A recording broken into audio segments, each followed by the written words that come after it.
Good evening. My name is Sophia Perone, and I'm a student project manager at the Clark Forum for Contemporary Issues at Dickinson College. Before we begin, I would like to take a moment to acknowledge that Dickinson College is on the unceded lands of the Susquehannock Nation. We acknowledge the many Indigenous peoples that live with these lands, as well as the thousands of Indigenous children forced into the Carlisle Indian Industrial School starting in 1879 as part of a federal cultural eradication effort. On behalf of the Clark Forum, Dickinson College, the Departments of Anthropology and Archaeology, International Studies, and Latin American, Latinx, and Caribbean Studies, along with the pre-health and health studies programs, I would like to welcome you to tonight's event, Social Inequality and Maternal and Child Health in Latin America, a Health Equity Perspective. Paul Farmer was the co-founder of Partners in Health and is often referred to as the father of medical anthropology. His research brought global health into the mainstream. Dr. Arachu Castro, our speaker tonight, worked closely with Dr. Paul Farmer, and when he passed away last year, she wrote a tribute to him. Dr. Castro explained that Dr. Farmer, quote, listened and observed his patients with both a clinical and anthropological eye, re-socializing their suffering to treat them, write about them, and become their advocate. In this description of Dr. Farmer's work, Dr. Castro perfectly encapsulates the balance medical anthropology strikes between research, treatment, and advocacy. I really struggled when planning this event. As a student of medical anthropology, there is so much about Dr. Castro's work that excites me, and I wanted to include it all. While the impacts of the subject are clear to me, I'm often in situations where I'm given a few seconds to convey why medical anthropology matters. My elevator pitch usually boils down to a lesson I learned during my first semester in a medical anthropology class taught by Professor Pasantes. Illness and disease are two very different things. Biomedicine focuses selectively on disease and treatment, while medical anthropology provides a holistic view of the health experience by evaluating illness and disease equally. Dr. Arachu Castro is a medical anthropologist and professor at Tulane University's School of Public Health and Tropical Medicine. She currently serves as the Samuel Z. Stone Chair of Public Health in Latin America and is the director of the Collaborative Group for Health Equity in Latin America. She has served previously as the president for the Society of Medical Anthropology, as a Guggenheim Fellow, and as an associate professor of global health and social medicine at Harvard Medical School. Her research centers on social and health equity, as well as maternal and child health, with a focus on Latin America and the Caribbean. She has also testified to the United States House and Senate regarding her research on COVID-19 vaccine access in Latin America. Dr. Castro's research emerges alongside global health issues, allowing for the advocacy of populations in Latin America and the Caribbean. There will be a question and answer session immediately following the program, so please hold all questions until that time. The Clark Forum welcomes differences of opinion expressed politely, thoughtfully, and succinctly. Disruptive behavior or harassment of the speaker, members of the Dickinson community, or audience members will not be tolerated. As a show of respect for our speaker and everyone in attendance, please stay until the end of the program, including the question and answer session. In the event of an emergency, accessible exits are located on the west side of the building. At this time, I ask you to please silence all cell phones and other electronic devices. And now, please join me in welcoming our speaker, Dr. Arachu Castro.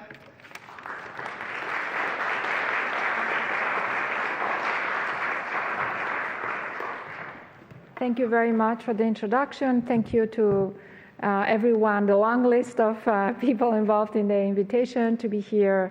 And also, it's been nice to meet again two former colleagues who are from Latin America and with whom I had interacted before some years ago. So just as a perspective, and the reason why I thought it was funny that you thought that Paul Farmer was the father of medical anthropology, he would have laughed a lot if he had heard that.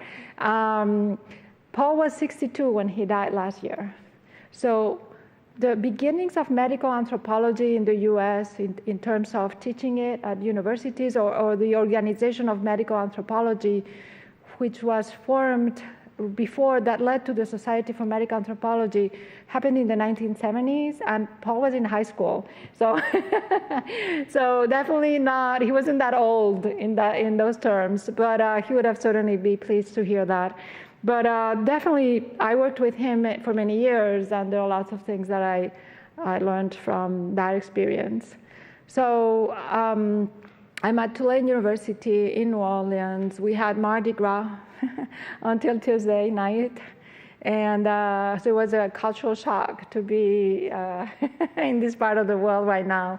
It's very funny because everybody has been very quiet at Tulane. There's been barely emails since last week. The university was closed Monday and Tuesday, but I still feel that, nobody's still fully, I don't think that everybody is like fully embracing going back to work after the craziness of Mardi Gras season.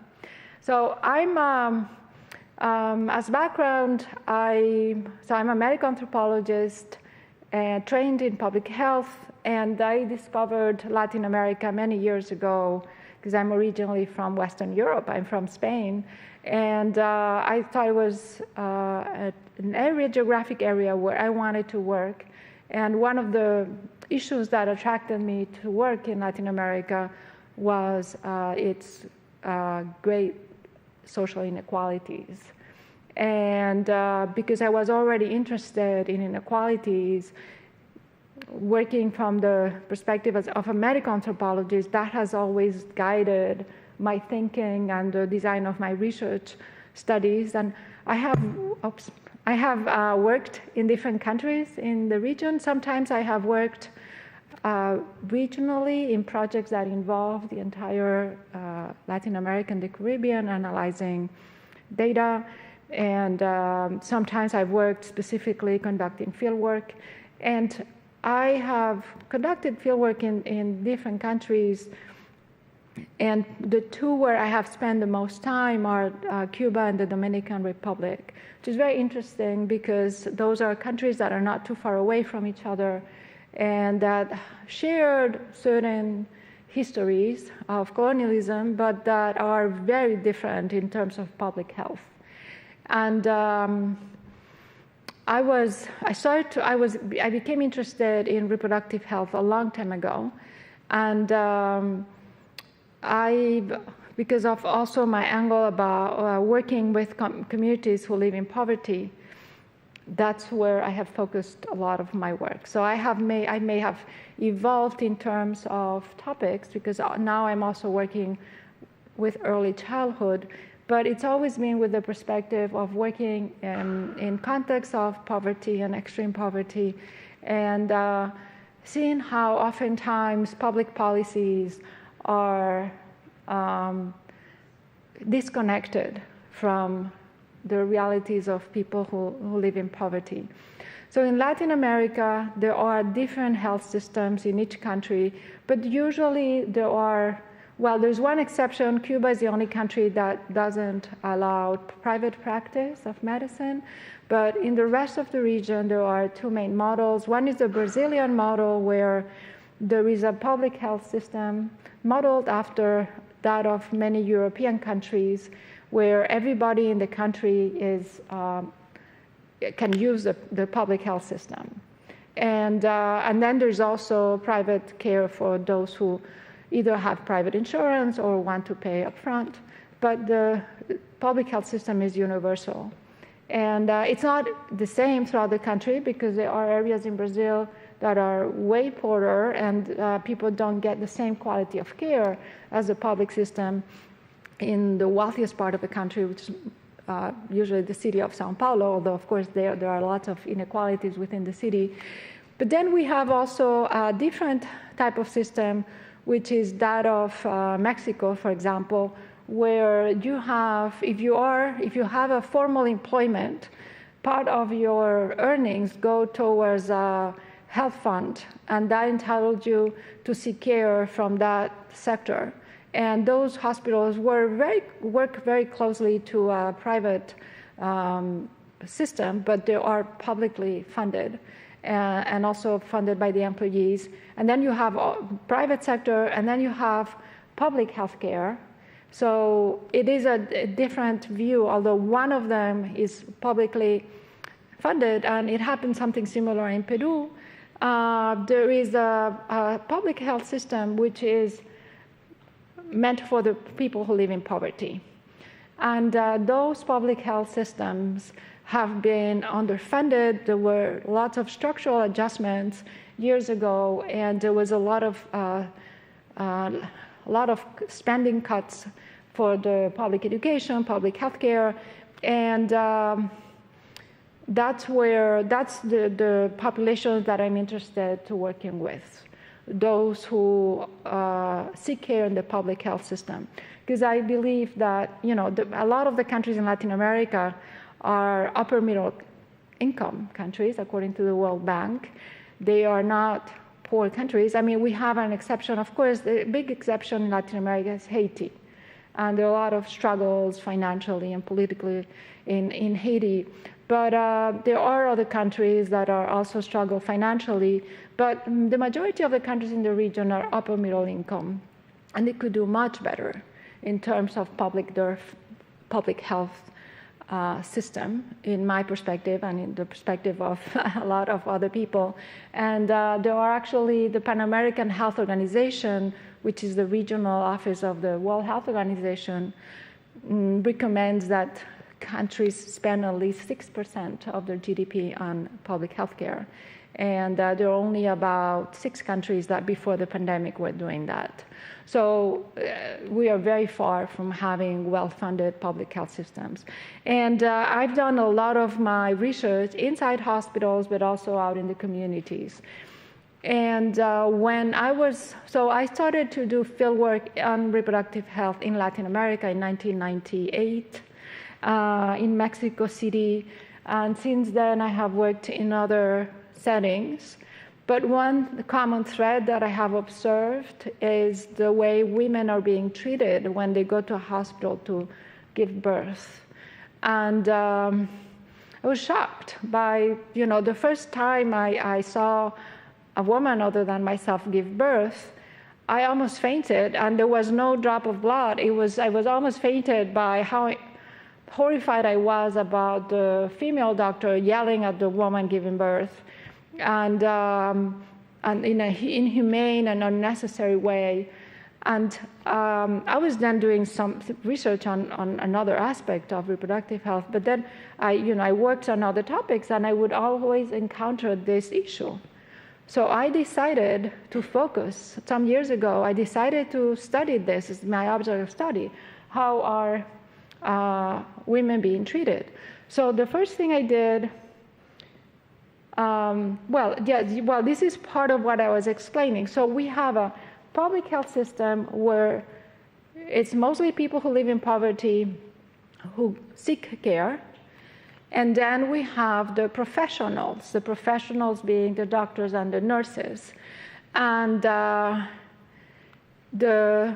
when women are not being treated properly, it comes from the professionals. It doesn't mean that all professionals act the way they act like this, but those are the people who are doing this, so why?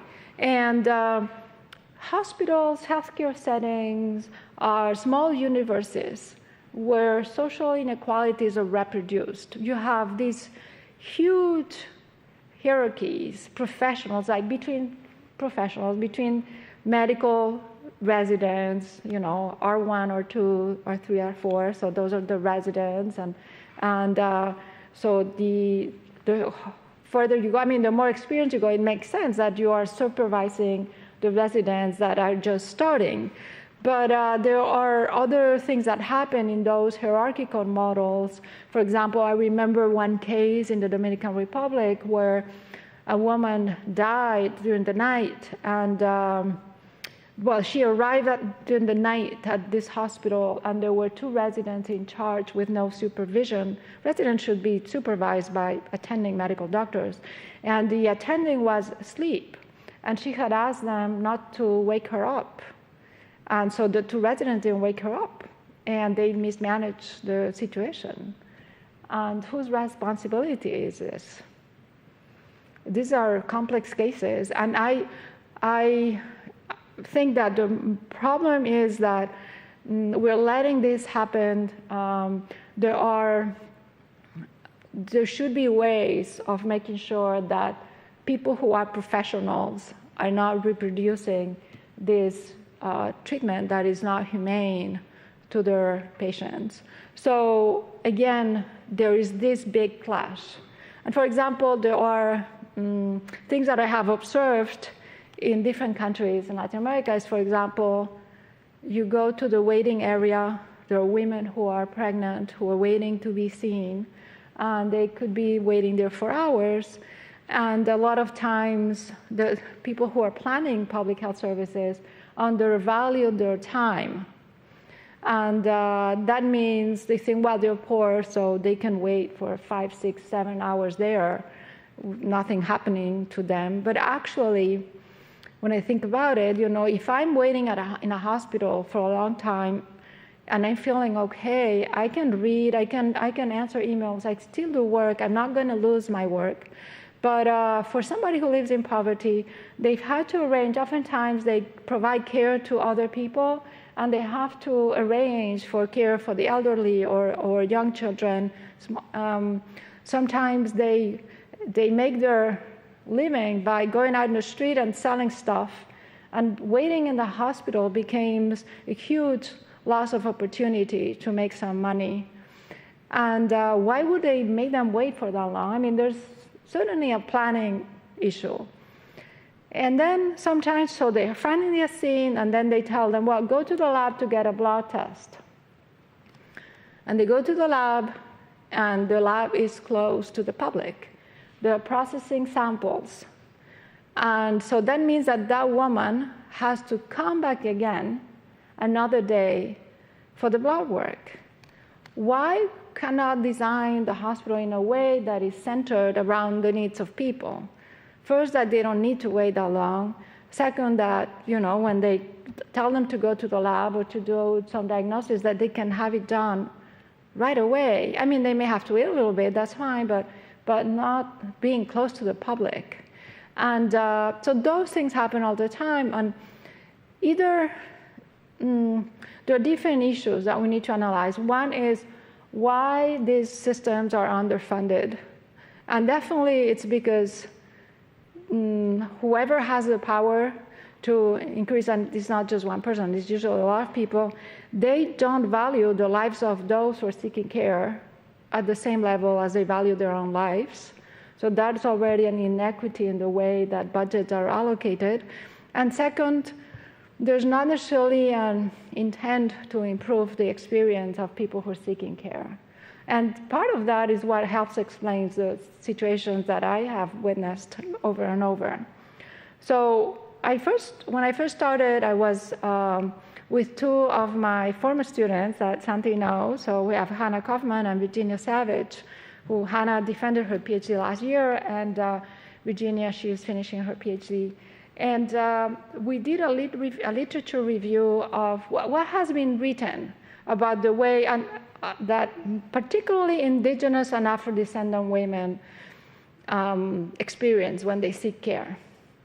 Because of course, in my observations, and again, when you think of, for example, Mexico, there are millions of people who are indigenous. You also have a high percentage of indigenous communities in countries such as Guatemala, Peru, and Bolivia. Of course, in other countries as well, but you also have the Caribbean is mostly Afro-descendants, but there are Afro-descendants on the Pacific coast from Mexico down to Chile, You have Brazil, which is more than half of the population identifies as Afro-Brazilian. And Latin America is very diverse, but when you go to a public healthcare setting, depending on the country, you're gonna find that either everyone is indigenous, or everyone is Afro-descendant, or it's a mix. But it's more, again, it depends on the countries because of the different demographic composition of each country.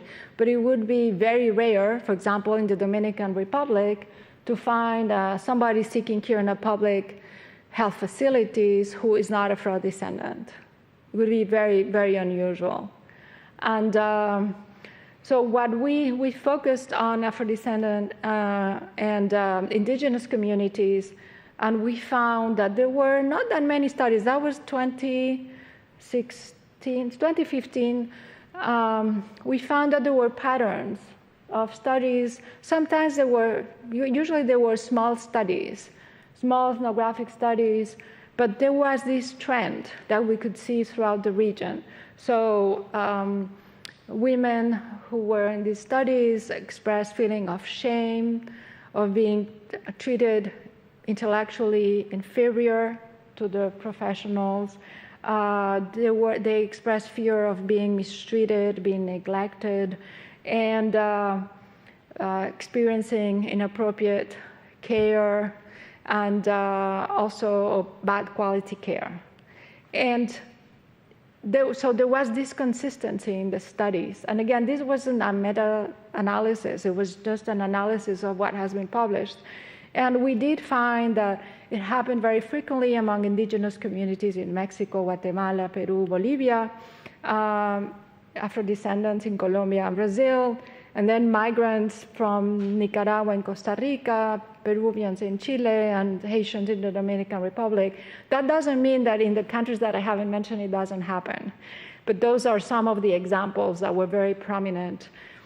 Every time that somebody embarks on studying these issues, they find it. It happens everywhere. It happens in the United States. And part of the reason why African Americans have a greater risk of maternal mortality, it shows that it's because of the way they were treated in the hospital setting or during prenatal care, regardless of their socioeconomic position. So a lot of this, it's very important. It's universal. It's not that it just happens in, Guatemala because there are Mayan communities in the rural areas. It's not that. It's universal. So there's something about the profession that that makes people not be the professionals that there should be. And so there's this. In this literature review that we found, we concluded that there's this triple discrimination. And there are these different factors. There's racism, there's sexism, and there's classism. And that is all at play at the same time in these public hospital settings. It would be harder to find these in private settings where doctors feel they are more accountable to their patients because they're paying. So then I had been working on this topic, and I had used the word violence before, years ago, to describe these observations that I had made. But there's a concept that was created in Venezuela in a law, which is, it seems that it's written by a medical anthropologist, right? Those of you who are in medical anthropology. So obstetric violence, and this has been used all over Latin America, is the appropriation of women's bodies and reproductive processes by health personnel that is expressed through dehumanizing treatment, the abuse of medicalization, and the pathologization of natural processes, resulting in a loss of women's autonomy and ability to decide freely about their bodies and sexuality, negatively affecting their quality of life. And this definition has been extremely useful. It's now being used also outside of Latin America, but this is where it comes from originally. And it describes really well what is happening in these settings. with Virginia Savage, we did then more. We then wrote a paper about definitions and methods to study this, and we came out with a more refined typification of obstetric violence, and we classified the different expressions of obstetric violence in 6 dimensions. And one is verbal abuse, so the yelling, insulting people, scalding, humiliating. There is, and again, this is real. Like I met somebody some years ago who I was telling her about this, and she couldn't believe it. She thought, no, doctors and nurses cannot do that. Well, then. She experienced something. She's an older woman. She experienced something. She felt she was being disrespected in a hospital setting. And then she came back and said, now I can understand it. Well, hopefully you have never experienced this. But this is not, I'm not making this up. It happens. And so physical abuse, unconsented, unnecessary medical procedures. That happens a lot. I even consider that unnecessary cesarean sections that oftentimes are performed so that the residents can improve their surgical skills.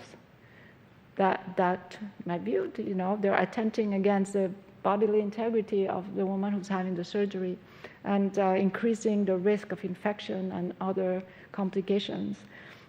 It is a life-saving procedure in certain opportunities, but most of the times it's unnecessary. Dominican Republic has the world record at 60% of C-sections, and the majority of them in the public system. In the private system, they are even higher, but when you look at the national average, it's 60%. The World Health Organization recommends that at the population level, it stays around 10%. So imagine all the things that are happening there. So unconsented procedures or unnecessary procedures, hitting, slapping, touching women in painful ways, refusal to administer pain medication. Like I heard in different countries, there's something that it's very denigrating, but a woman is, in labor, and she may be screaming. And then somebody comes and says, "Is that how you were screaming when you got pregnant?" I've heard that in more than one country, and I've heard that from colleagues that they hear that a lot. So why? I mean, I just don't understand it. Why is that necessary? And poor rapport with the women, discrimination, and I'm going to give you a couple of examples later. Failure to meet professional standards of care, like delays, lack of accountability, denial of care, breaches of confidentiality. And another thing that happens often is that when I've interviewed women, they find it extremely difficult is when they are in labor and they are completely uncovered. They're naked in front of everyone, or when they do a vaginal examination and they just expose her and anyone who is around can see her, and they feel extremely ashamed, humiliated. And how difficult would it be to cover the women, to be more respectful, to not show her to everyone, and also not to make comments to everyone in front of, comments about her in front of everyone, laughing at her with derogatory remarks. And then, of course, there are conditions of the health system that sometimes are being used to justify those actions. For example, the hospital is overcrowded. This is all we can do. Well, the hospital may be overcrowded. Let's see why it's overcrowded. Maybe there's poor planning from the parts of the Ministry of Health, but also, why can't you cover a woman? Is it because it's overcrowded that you cannot cover a woman's body when she's being examined? I don't think so. So those are the 6 categories. There is another one that a team at the World Health Organization found, which is sexual abuse. I haven't found it in Latin America. Doesn't mean it doesn't exist, but I haven't found it in the literature nor in my research. So I put it within physical abuse. So it could happen, but I just, I haven't seen the evidence in the region. So this is, in 2017, Virginia Savage and I did this study where we interviewed women who had just given birth at the 2 largest maternity hospitals in the Dominican Republic. And well, this research always in hospitals, it's with the authorization of the hospitals, the Ministry of Health. It's not that we just go in and we do our study. So we're authorized to do this study. So this is very interesting. A 23-year-old woman, she says, there are some who are more gentle with patients and understand us more. There are others who are drier. Everything is fine. I can't complain. That came out all the time. I can't complain. No me puedo quejar in Spanish. And there are some who are very harsh, but some are like they don't have feelings. They don't have emotions. But in the end, they treat you well. They give us medicine, but they talk to you very harshly. They almost never talk, Sometimes they're going to ask us a question, whatever it might be, and they act as if they were mad. But it isn't everyone. So here's very interesting. She is talking about doctors being harsh,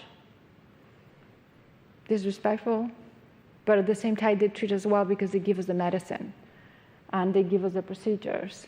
And we found that very often. And we found that among the women who didn't have complications. So most women who are giving birth do not have complications. It's around 85%. And the recommendation that they give birth with a skilled birth attendant is in the event there are complications. And they cannot always be predicted. That is why it's important to have a skilled birth attendant who can seek additional care if needed. So the recommendation is not to be in a hospital necessarily, but it's to have a skilled birth attendant. And of course, if you're not at a hospital, it's good to have a plan B in case there's a need to go to a hospital. But so we found that the majority of women in our study didn't have statistical representation. We interviewed 44 women, I think, in the 2 hospitals. But the interviews were long. They covered a lot of topics. And we were not leading them to tell us about this. We were asking them about their experiences. And then as they were talking, we had more specific questions because I assumed that, having seen what I had seen before, that if they had left the hospital with the newborn in hand, they would be fine. They would say, yeah, everything went fine. Everything was okay.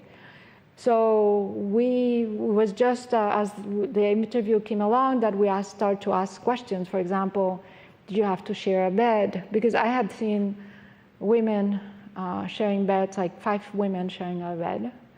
With a high rate of C-sections, imagine 5 women with a C-section sharing a bed with their newborns.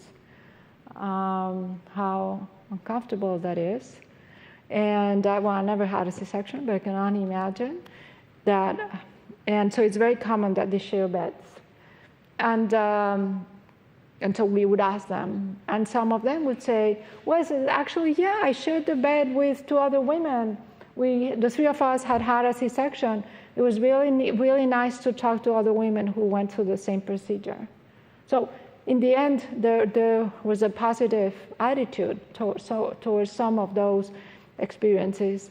But there were in other studies that have been conducted, they have concluded that a lot of the women accept this treatment that they receive. And so Virginia and I explained it with the concept of adaptive preference, which sometimes in anthropology is called symbolic violence, but I like the concept of adaptive preference better. It comes from philosophy. And it's most women So we're resigned to accept an absence of privacy, harsh treatment by medical personnel, and delays in care as expected components of public health care and endure those issues alone. And so many of them justified the way that the professionals are acting by saying that it's the fault of the overcrowding. And so the overcrowding causes hacinamiento in Spanish, is the source of the lack of privacy, the source of the harsh, condescending language, and the source of delays that do not become life-threatening. And again, I mean, I think there's a leap between the overcrowding and the fact that people are using harsh language.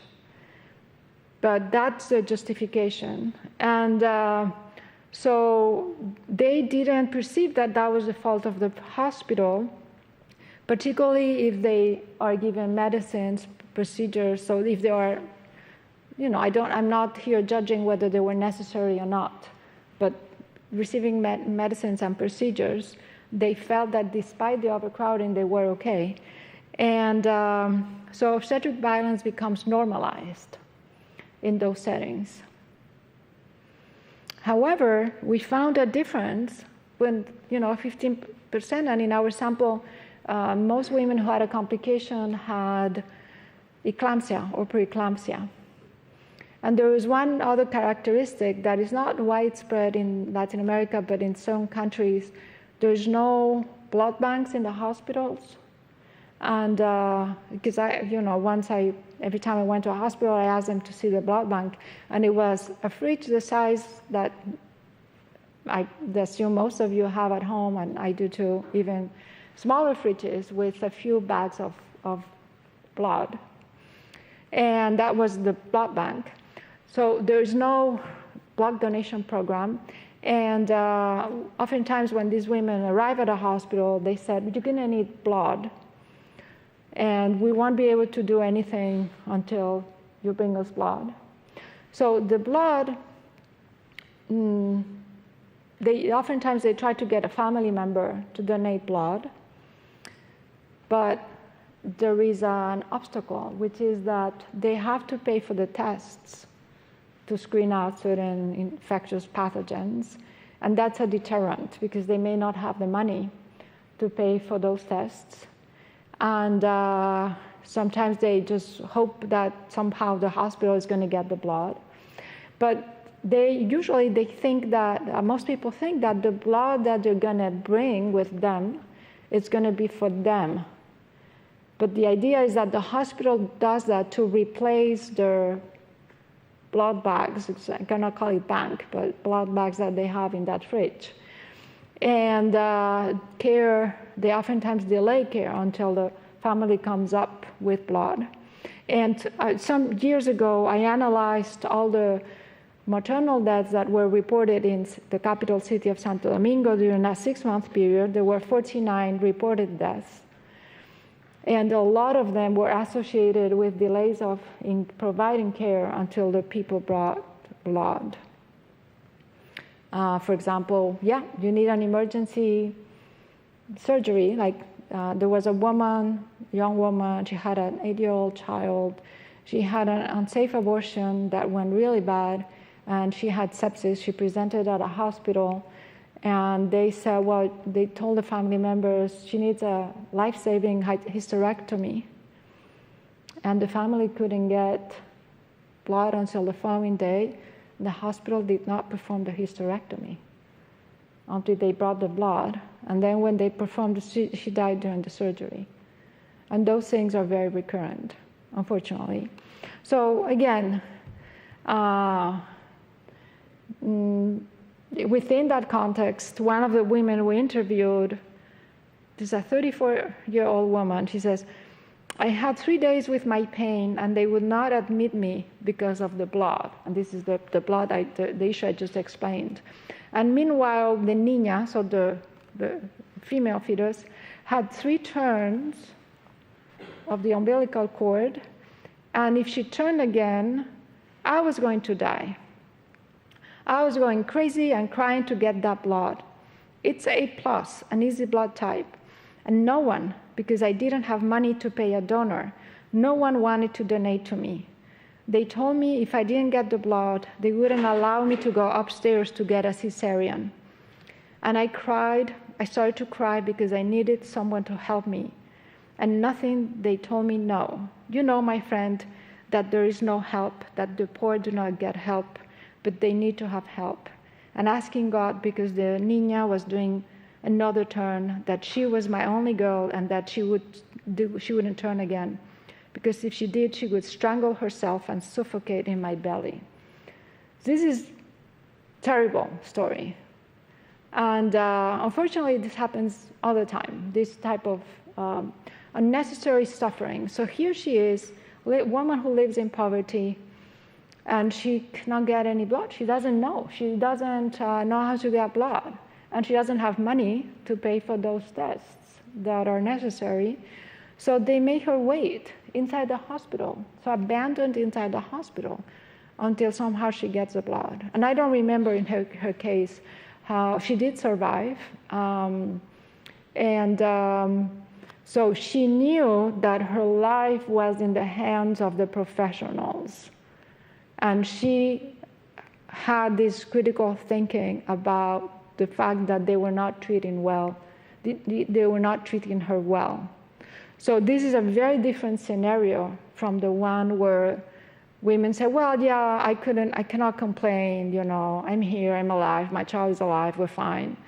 But those women who had a critical, life-threatening experience, those are the ones who develop critical thinking.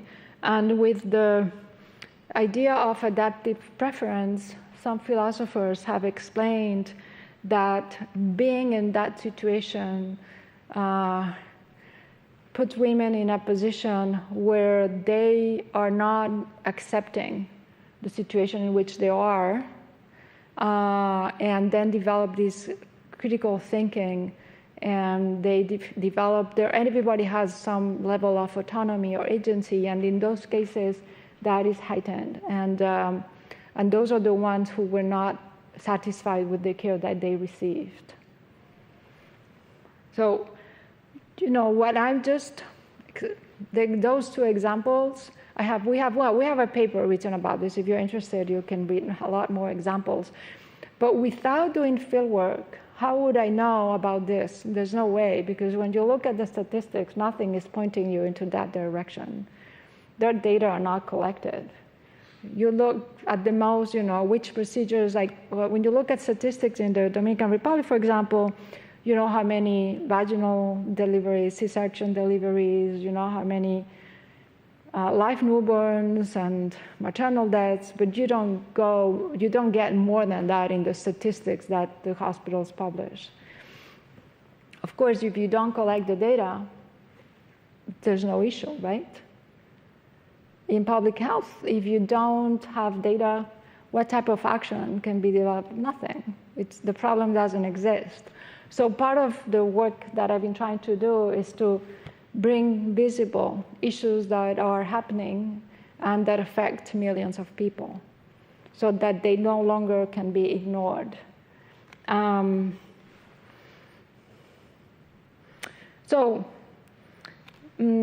was 2017. In 2019,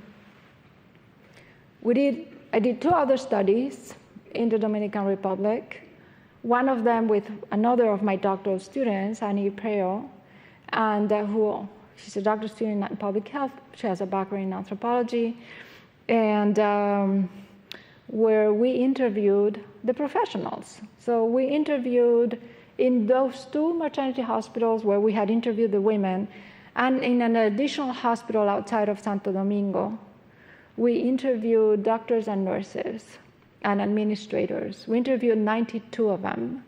It's a lot of interviews. We had another doctor student who helped us. And to try to find, well, why? Why did they do this? And at the same time, I was working in collaboration with the National Center for Maternal and Child Health Research on an epidemiological study where I designed a tool based on, I adapted a tool that the World Health Organization had created. I adapted it, I added more indicators, and I had a team of 10 medical doctors, recently graduates, who made observations of the childbirth experiences of 275 women in 2 hospitals. And so at the same time, we were interviewing the doctors and the nurses in 3, and in 2 of them, we were doing the observations. And the study had statistical representation for the 2 hospitals where we observed the births. And I'm just going to provide a little bit of the findings. There are lots of findings. But so here, when we were interviewing the doctors, this is one example. Female obstetrician, gynec obstetrician, she said, there are patients who are so very irritating, really very irritating.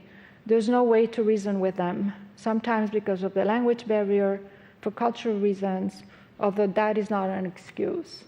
So she's blaming the patients. It's not an excuse. She's not like saying it's not an excuse for me to be mistreating people because they don't speak language. No. She's blaming the patient, saying even if they don't speak the language, even if they have different cultural understandings, they shouldn't be irritating me. That's what she's meaning. And the language is because, well, in the Dominican Republic, there's only one language. There are no local languages. It's Spanish is the language that everybody speaks. But there is a portion of Haitian migrants who, if they have immigrated recently, they may not speak Spanish. And that's the language barrier she's talking about, because in recent years there's been Venezuelan migrants, but they all speak Spanish. And they have lighter skin than the Haitians. They don't, although I'm sure there are things that happen to them too, there's not such aversion against them as there are against the Haitian migrants. So this is just one example that, but it reflects how the people that we interview, not everybody was, some people were very concerned that their colleagues were doing these bad things to the women, but some of them, mostly they said, well, we have these orders, they have to comply with what we tell her. And that brought back memories when I started to work in Mexico City in 1998, where I was interviewing, I was observing, but I was interviewing the doctors. And something that came recurrently was that doctors were telling me, the patients don't cooperate with me. No me colaboran, they were saying. They don't collaborate with me. And I was like looking at them thinking, oh, I thought it was the other way around. Women are giving birth and the doctor should help her. That's their role, to assist them. They were concerned that the women were not collaborating with them, the doctor. So they were misplacing the center of attention, which is the woman in labor, and they were placing themselves at the center of the labor experience. And that's what this is another example of that. She is concerned that she's, they're irritating. They shouldn't behave like this to me. Instead of saying I should be a more compassionate doctor and understand, particularly if they don't speak Spanish, if they have, another culture. It could be referring also to people who live in poverty, not just the Haitians. But instead of saying, well, I need to be more compassionate, I need to adapt to the fact that people come with very harsh circumstances in their backs and accepting that issue, those circumstances. In the study of the observation of 275 births, we found 117 incidents of verbal violence and 24 incidents of physical violence. And about a quarter of those giving birth were minors. So there were a lot of girls who were giving birth, and they were also subjected to this type of treatment. In one of the two hospitals, 23% of women or girls received negative comments about their ethnicity, skin color, hair type, or race, or the other demeaning comments. So 23%. Before we did these studies, the idea is that, yeah, doctors know those things happen, but they treat that as an anecdotal. Oh, yeah, it does happen. But when I presented the data to them, it was, we did this study in the summer of 2019. We finished this one around October, November, and I submitted a report to UNICEF and the Ministry of Health. And then I went to Santo Domingo to present the data at different meetings that they organized. That was right before the pandemic. And I remember arriving at the meeting, and there were the two hospital directors of the two hospitals where we did this, and which will go unnamed because they asked me to delete the names of the hospitals. But the director of one of the hospitals, the one where this 23% happened, very nice young man, and comes to me and says, hey, good to see you. And he gives me a hug, and he says, so how did we do? And I go like, oh, no. I mean, he was really very interested in the topic. And when I presented the data, I've been doing this in the Dominican Republic for many years, where I present their findings of my research, and I never have good news. They're used to, and they keep inviting me, so there's something there. I'm actually going back soon. But so this is just one example of what we found. But we found, what I did is that in the tool of the observation tool, the World Health Organization had mostly questions about obstetric violence in the sense like physical and verbal violence, degrading treatment, lack of consent to perform procedures. Like, imagine that you are there and then somebody comes and they do a vaginal examination without telling you anything. That's completely disgusting and disrespectful. It's a very negative experience for the woman who's being there, and somebody comes and touches her. And it could be also painful. Unnecessary exposure of the body, neglect or abandonment when they seek care, lack of supportive care, lack of privacy and comfort, and lack of information about the health status of the newborn. Yeah, that's something that happens. Women give birth, and nobody takes the split second to tell her the child is alive. It happens. Why? So the WHO tool encapsulated these things. But what I added the protocols of the Dominican Republic about treatment to look at the doctor's compliance with their own protocols. Because I had observed in other studies before that they were not complying with their own norms, with things they learned in medical school and or during residency. So I added clinical dimensions. And my interpretation here is that if a doctor is not following their own protocols, that follows their own training, that it's also a form of obstetric violence, because they're not giving the woman the treatment that she needs, the clinical care that she needs. Either they overdo it or they underdo it. So lack of compliance with clinical monitoring. For example, there was one of the maternal deaths that I studied some years ago. This is a woman who had a very complicated case. And they put her in the intensive care. But they only checked her every 3-4 hours.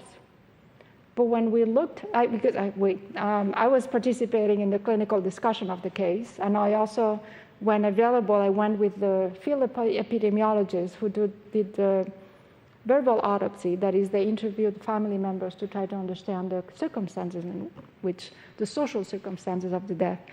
And so when they were discussing that case, they had the intake form for vital signs.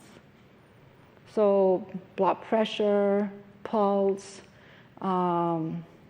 the intake form was all written with the same, like it was several hours during, like, let's say 30 hours, and it was always written by the same person, and all the vital signs were okay, were fine. And then we found the true intake form. So in the same clinical record, somebody added a form to show that they had taken her vital signs every hour, but then we found the real form where they only took her vital signs every 3 or 4 hours. And they missed opportunities to intervene and provided the care she needed to save her life, and she died. There's, recommended procedures not performed, non-recommended procedures performed. Same thing for the newborn, lack of hygiene. A lot of the children, but there's a nurse, Nightingale, a nurse in London, I think she was in London, who discovered that a lot of the infections that happened at the time of childbirth were created because the nurses and the doctors and the midwives were not washing their hands, and they were maybe helping deliver a child, and then without washing their hands, they would help another one, and they were transmitting infections. So basic hand washing goes long ways.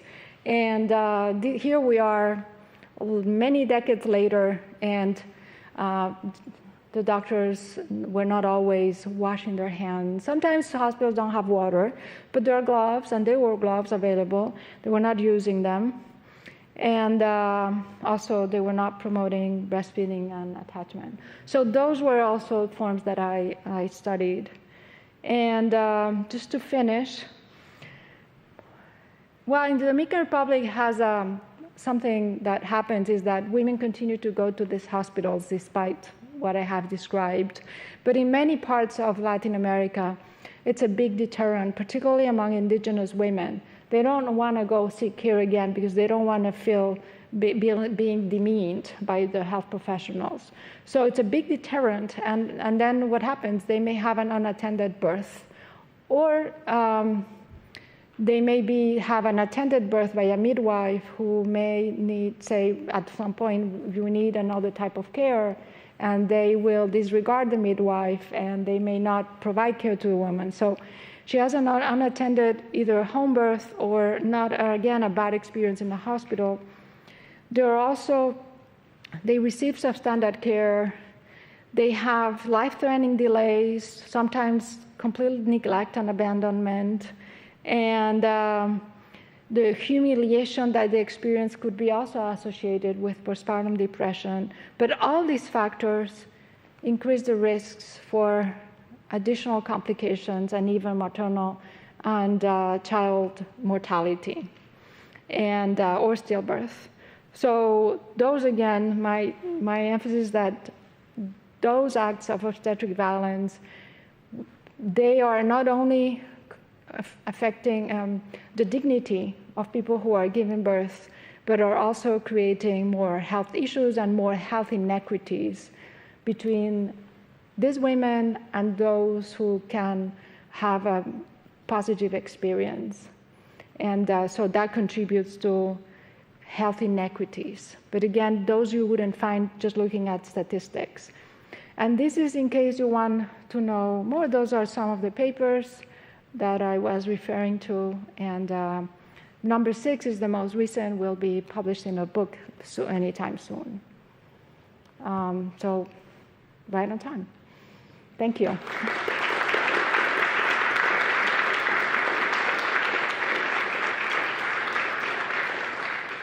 Thank you so much. We will now begin the question and answer portion of tonight's event. So please raise your hand and wait for a microphone to reach you prior to asking your question.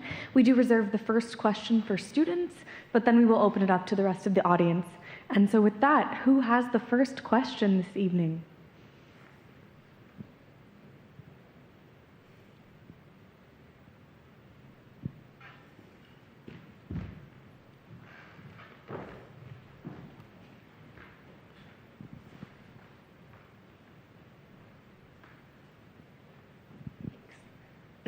Hi, thank you so much for such an informative talk. We got to also talk this afternoon in one of my classes, which was really interesting. I guess my question is kind of like, what happens next? You've just presented all of this really compelling information, really clear and informative data, and I guess I'm wondering, how can you even begin to sort of create an intervention or something that can minimize these events and this sort of treatment? Yeah, very important, because all the work that I do has always an action plan. I don't do the research just to do the research. And in this case, I worked with the Ministry of Health, UNICEF, also very involved. And when I presented my findings, they immediately changed some of their quality control methods. But then the pandemic started right away, and then there was big chaos in many countries. But I'm coming back. I'm going back in a few days after all this long time without being there. I used to go there all the time, and now I haven't been there in 3 years. So I'm going back, but I'm also working in collaboration with, I'm part of the Health Equity Network of the Americas, which is based at the University of Costa Rica. And we are coming up with a plan to work in different countries in Latin America to try to elevate this issue more prominently.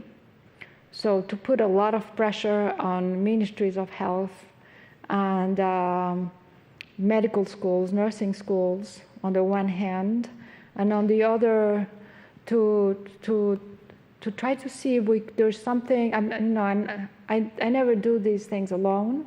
I'm not an expert in communication, but I do think that we already have a lot of information that could be used for to communicate to the public that those things are not acceptable.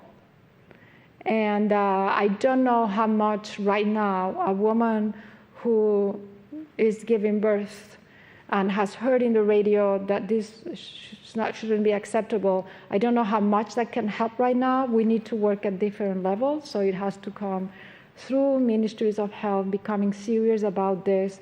It has to come through medical and nursing schools, and but I think it's important that people, not just women giving birth, but the entire population understands that that is unacceptable.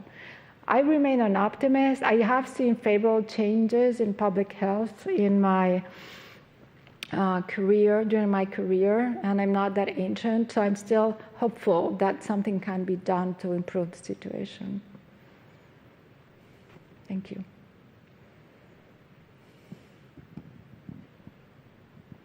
Are there any more questions?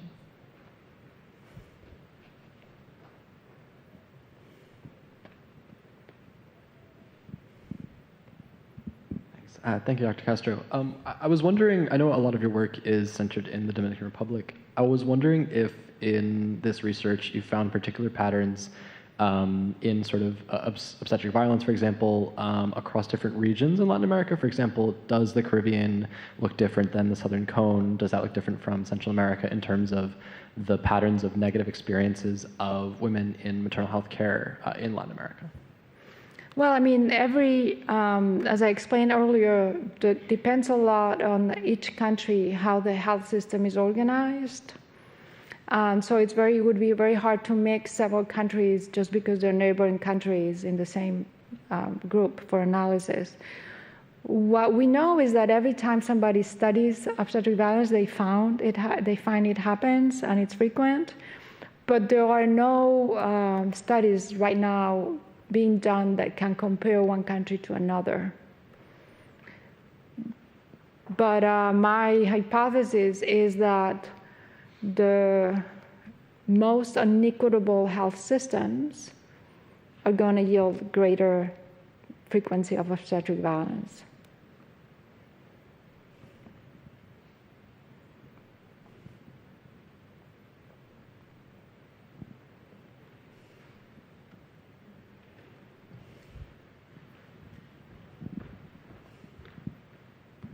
Thank you.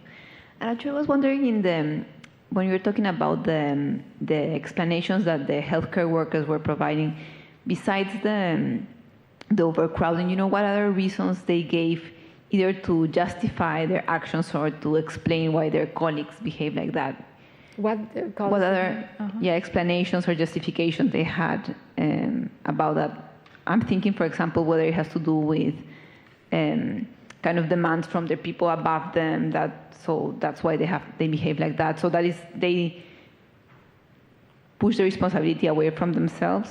I don't know what are the things they mentioned when they were explaining? The most frequent was the people who perpetrate obstetric violence. They are blaming the women they're giving birth for basically for being poor. For example, I prescribe medicines and they're not taking them, and well, probably they didn't have money to buy them.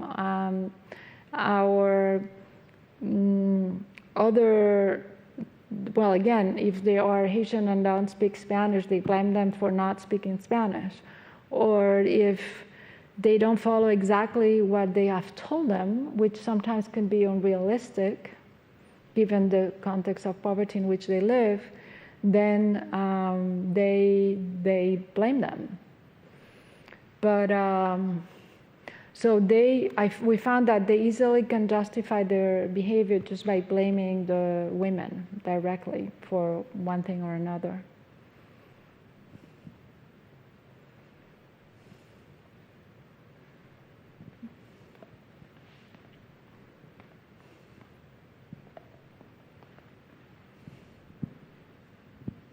Thank you very much.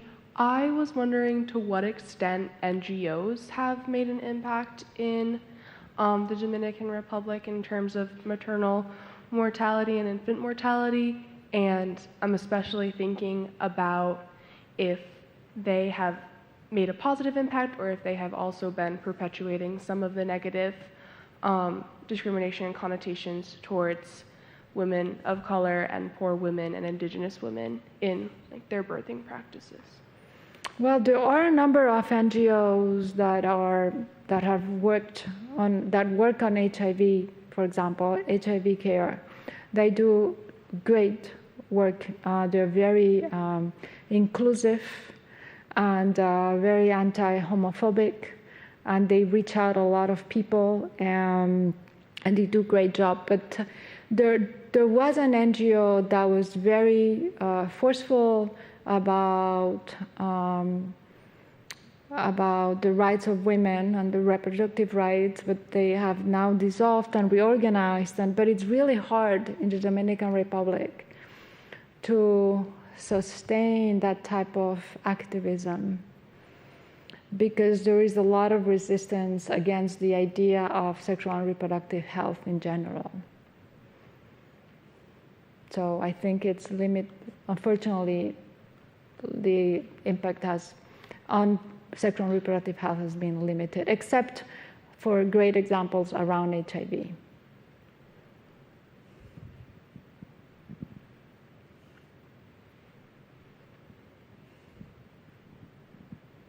If there are no more questions, we have one more question.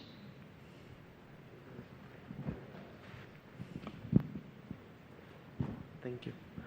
Thank you, Arachu, for the presentation.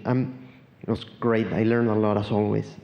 I'm interested in these issues of thinking a little bit more about inequality, which tends to be self-reproducing, and you presented as a story of the healthcare providers and their relationships with patients and their violence that comes from the former against the latter.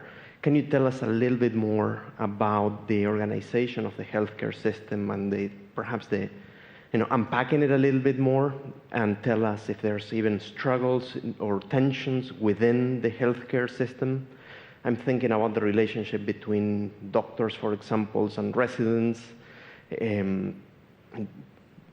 OBs and medical doctors, and what is the kind of the role they play in the reproduction of these inequalities. Do they play a role? Oh, definitely. So in hospitals, usually it's very hierarchical, and in extreme hierarchical hospitals, even if a specialist, like an obstetrician, let's say, wants to do a procedure that is not recommended, and a resident knows it's not recommended, the resident cannot say anything.